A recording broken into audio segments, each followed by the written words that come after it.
Okay, this is our speaker. I'm going to show we have 1, 2, 3, 4 pages of notes. Here's our captive audience. Well, more than 6 people. And here's our speaker. Smoking is optional, but breathing is not. After decades of endless debate about the hazards to your health, the effects of secondhand smoke, and public pressure on local, state, and federal government to create bans and laws against smoking in public buildings, we have finally arrived at the general consensus that it's no longer just a mere annoyance, but a bona fide health risk. I have personally worked in a public building, a county hospital, no less, where smoking was allowed inside.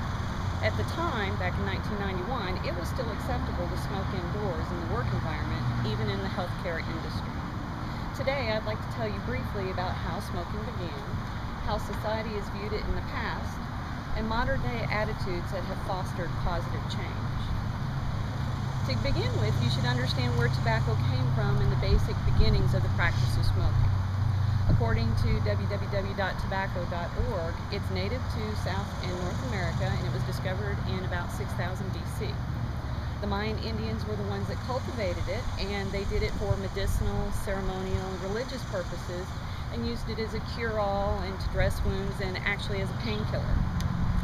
Christopher Columbus in 1492, when he landed in the Caribbean, was actually given dried leaves as a gift as befitting a god. So that's how it all started, the New World, the Old World.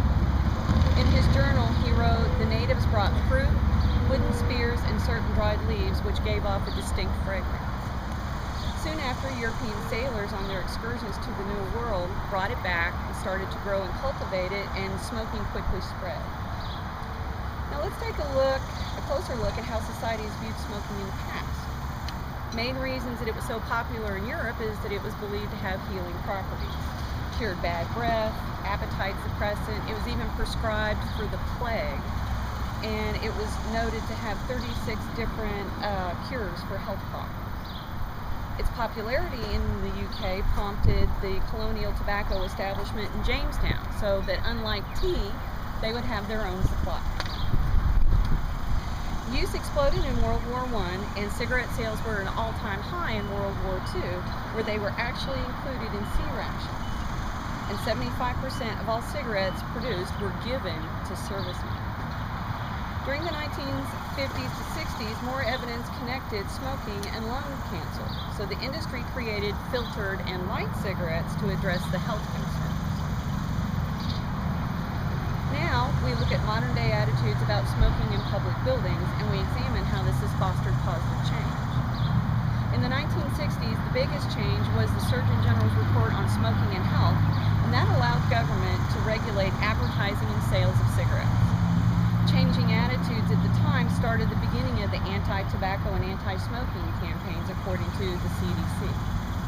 In 1971, you guys might remember, they pulled the ads for TV and radio in the United States, even though advertising was still heavy in other media, only second to automobile ads.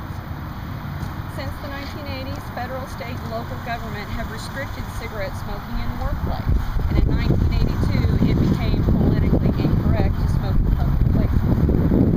The Surgeon General published another report about secondhand smoke and said it may cause lung cancer, which prompted Congress to pass the Comprehensive Smoking Education Act in 1984 that gives us those 4 familiar rotating labels we now see on cigarette packages. In 1990, Congress banned smoking on almost all airline flights.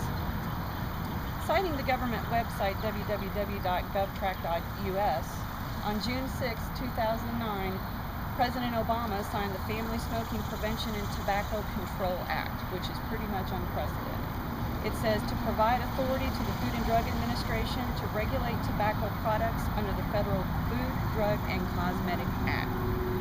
Also, according to apps.leg.washington.gov, current restrictions ban smoking within 25 feet of public places or places of employment, regardless of whether the building is owned by private persons or entities. Controversy about smoking continues, and we must remain diligent in protecting our ourselves from exposure to this alarming hazard.